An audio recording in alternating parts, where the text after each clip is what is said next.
in this video I'm going to show you how to save Pinterest image on iPhone.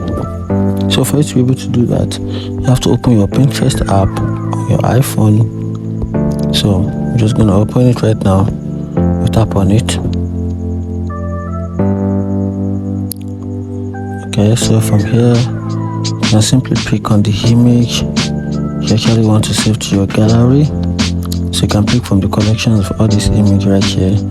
So I'm just going to pick this cat image. So now this is the image I want to save to my gallery. Then you scroll up, you scroll up a little, then you tap on this three dots right here. This three dots, click on it.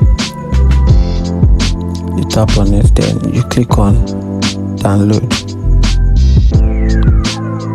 Okay. Then you go back to your gallery. Then you simply tap on it and check if the image is there. And you can see this is the image right here. And that is how to save or download Pinterest image on iPhone. If you find this video helpful, like and follow for more. Thank you.